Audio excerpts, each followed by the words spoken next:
सावन नाम आते ही आंखों के सामने एक बहुत ही मनोरम दृश्य उभर आता है। बारिश की रिमझिम फुहार और चारों तरफ हरियाली बुझे मन में भी उत्साह का संचार कर देती है। ये महीना भक्ति और प्रेम का अद्भुत संगम है।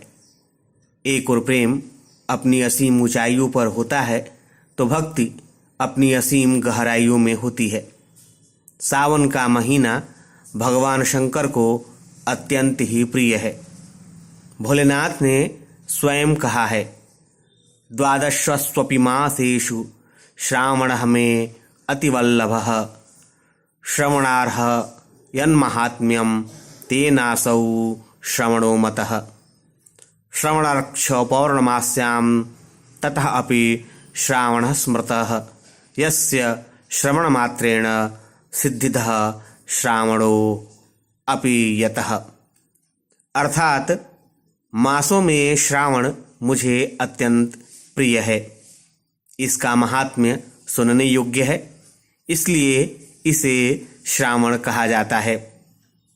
श्रावण यानी सावन माह में भगवान शिव की आराधना का विशेष महत्व है।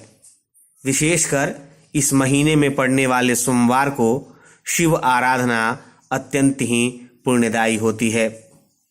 शिव को सावन का महीना इतना क्यों प्रिय है, इसके पीछे कई कथाएं हैं। पौराणिक कथाओं के अनुसार सावन के महीने में ही देवताओं और असुरों ने समुद्र मंथन किया था। समुद्र मंथन के दौरान अमृत के साथ हलाहल विष भी निकला था। हलाहल विष से तीनों लोकों की रक्षा करने के लिए भगवान शंकर ने उसे अपने कंठ में समाहित कर लिया। विषपान से महादेव का कंठ नीलवर्ण हो गया, इसी से उनका नाम नीलकंठ महादेव पड़ा। विष के प्रभाव को कम करने के लिए सभी देवी देवताओं ने उन्हें जल अर्पित किया। इसलिए ही शिवलिंग पर जल चढ़ाने का विशेष महत्व है। यही वजह है कि श्रावण मास में भोले को जल चढ़ाने से विशेष फल की प्राप्ति होती है। शिवपुराण में उल्लेख है कि भगवान शिव स्वयं ही जल हैं। जलाभिषेक के रूप में उनकी आराधना का उत्तमोत्तम फल प्राप्त होता है। भगवान शिव को सावन का महीना प्रिय होने का एक और कारण है। कहा जाता है कि भगवान शिव सावन के महीने में पृथ्वी पर अवतरित होकर अपनी ससुराल गए थे। ससुराल में भगवान का स्वागत अर्घ्य और जल से किया गया था। माना जाता है कि प्रत्येक वर्ष सावन माह में भगवान शिव अपनी ससुराल जाते हैं। भूलोक वासियों के लिए शिव कृपा पाने का यह उत्तम समय होता है। इसके अलावा सावन महीने में भगवान विष्णु योग निद्रा में चले जाते हैं, इसलिए ये समय भक्तों, साधु संतों सभी के लिए अमूल्य होता है। इन 4 महीनों की अवधि को चौमासा कहते हैं।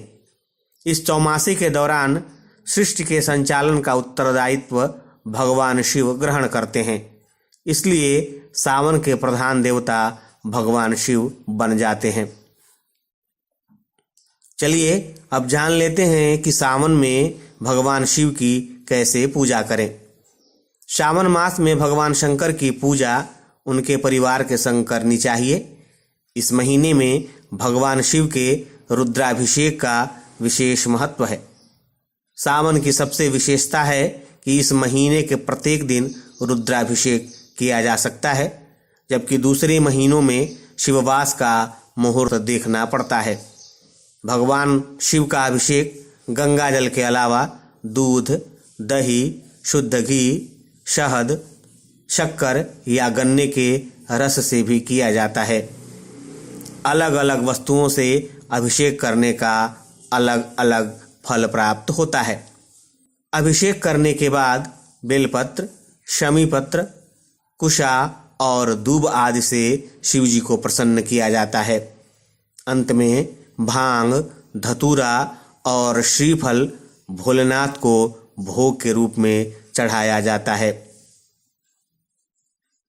चलिए अब जान लेते हैं कि सावन में सोमवार का क्या महत्व है।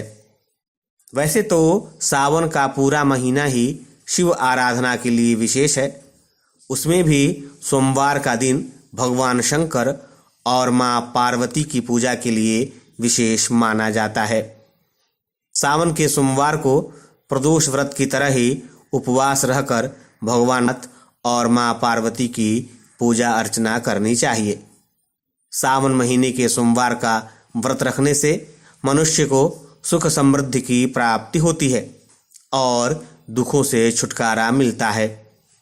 सोमवार व्रत रखने से कुंडली में चंद्र ग्रह की स्थिति मजबूत होती है। इससे कई सारे रोगों से छुटकारा मिलता है।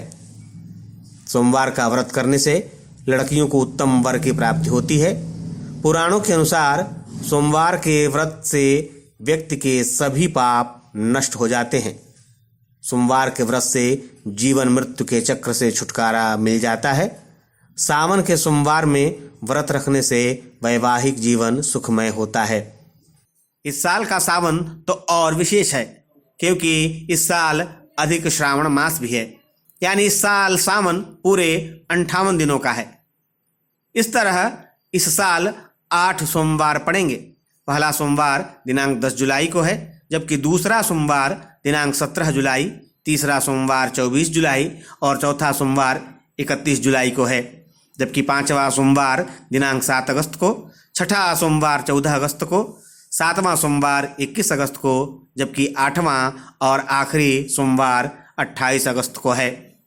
तो आप भी सावन के महीने में पूरी आस्था और श्रद्धा के साथ भगवान भोलेनाथ और माँ पार्वती की पूजा करें और उनकी कृपा के भागी बनिए।